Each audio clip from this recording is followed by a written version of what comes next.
श्री स्वामी समर्थ माझ्या सर्व स्वामी भक्तांनो. तर आज आपण अक्कलकोट नगरीत घडलेली स्वामींची लीला बघणार आहोत.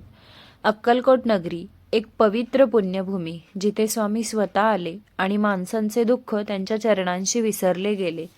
ही कथा आहे त्या महान संताची, ज्यांनी नुसत्या कृपादृष्टीने अनंताचे जीवन पालटले, म्हणजेच आपल्या श्री स्वामी समर्थ महाराजांची. अक्कलकोट नगरी म्हणजे एक शहर नव्हे तर तीर्थक्षेत्र. प्रत्येक वळणावर भक्तीचा स्पर्श, प्रत्येक घरात श्रद्धेची झाक. या पवित्र नगरीत श्री स्वामी समर्थांचा दरबार भरत असे, जिथे प्रत्येक व्यथित माणूस त्यांच्या चरणांशी येऊन आपली चिंता विसरून जायचा. तोही एक असाच दिवस होता. आकाशात सूर्यप्रकाश मोकळा होता, पण राजवाड्याच्या अंगणात त्यापेक्षा जास्त तेजस्विता स्वामींच्या अस्तित्वामुळे दरवळत होती. स्वामी समर्थ फेरफटका मारत होते. त्यांच्या चालण्याचा ठाव घेत कोणीच त्यांच्या पुढे जात नसे. पायांचे हलके स्पर्श जणू जमिनीवर कृपेच्या रेषा उमटवत असत.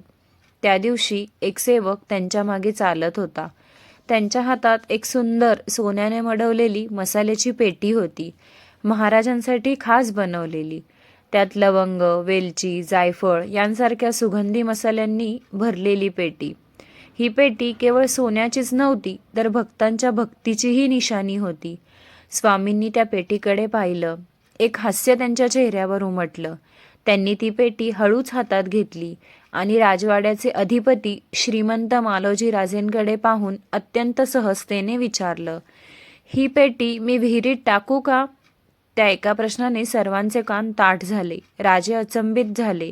काय विचारत आहेत स्वामी? ही इतकी मौल्यवान वस्तू विहिरीत? पण श्री स्वामी समर्थ हे साधे संत नव्हते. ते खेळातही भक्तीचा पाठ शिकवत. त्यांच्या बोलण्यामागे अर्थ आणि कृतीमागे साक्षात्कार दडलेला असे. राजेंनी डोळे झुकवत उत्तर दिलं, महाराज, ती पेटी तुमची आहे. तुम्हाला जे योग्य वाटेल तेच करा. आणि स्वामींना तेवढंच उत्तर पुरेसं होतं. स्वामींनी एक क्षणभर डोळे मिटले. मग अचानक त्यांनी ती सोन्याची मसाल्याची पेटी सरळ विहिरीत फेकून दिली.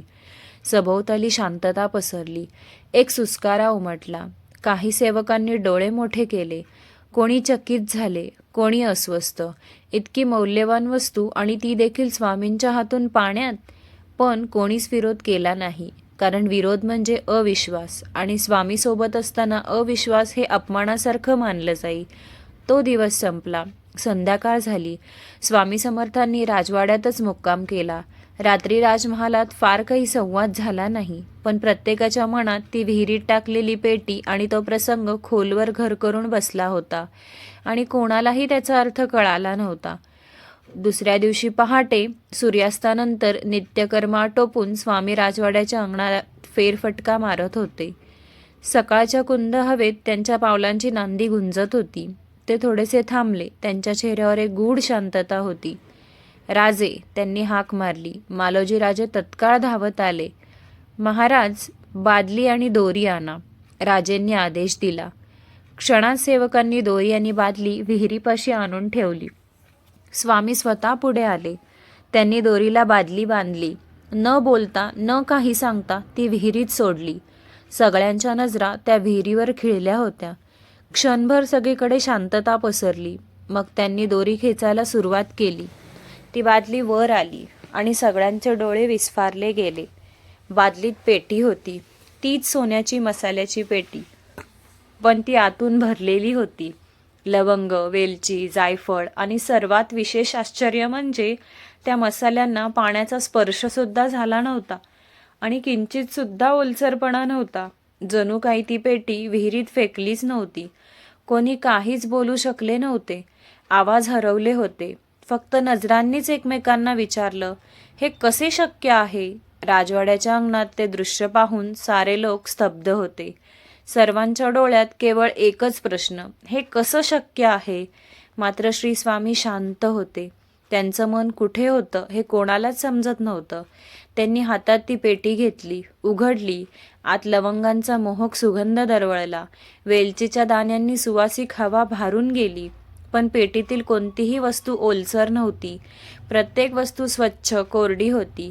जणू ती एक रात्र विहिरीत नव्हतीच. राजे मालोजी गहिवरले. त्यांचं मन थरथरत होतं. त्यांनी दोन्ही हात जोडले. महाराज, हे कसं घडलं? पाण्यात फेकलेली वस्तू अशी कोरडी कशी बाहेर आली? स्वामी समर्थांनी गोड हास्य करत त्यांच्या डोळ्यात बघितलं आणि म्हणाले, राजे, ज्याचं मन विश्वासाच्या दोरीने बांधलेलं असतं त्याचं जीवन कितीही खोल विहिरीत पडलं तरी उगम शोधत वर येतं. राजेंच्या अंगावर शहारा गेला. ही गोष्ट फक्त चमत्कार नव्हती, ती त्यांच्यासाठी एक शिकवण होती. स्वामी पुढे म्हणाले, त्या पेटीला तू मौल्यवान समजलेस म्हणून तुझं मन थोडं अस्वस्थ झालं, पण मी ती विहिरीत टाकली कारण तुझ्या मनातली आसक्ती दिसली, आणि जेव्हा तुझ्या मनात समर्पण आलं मी पुन्हा ती पेटी तुला दाखवली, कोरडी, सुरक्षित, कारण मी तुला वस्तू नव्हे तर विश्वास शिकवायला आलोय. राजेंना साक्षात्कार झाला. त्यांनी त्या क्षणी स्वतःच्या वैभवाचा अभिमान सोडून दिला. ते स्वामींच्या चरणांशी झुकले. त्या दिवसानंतर मालोजीराजेंचा संपूर्ण जीवनवृत्त बदलला. त्यांचं मन अधिक शांत, अधिक समर्पित झालं. त्यांनी राजवाड्याला वैभवाचा नाही तर स्वामी सेवेचा मठ बनवला. जे भक्तीने शक्य नाही ते विश्वासाने होतं. बोला श्री स्वामी समर्थ.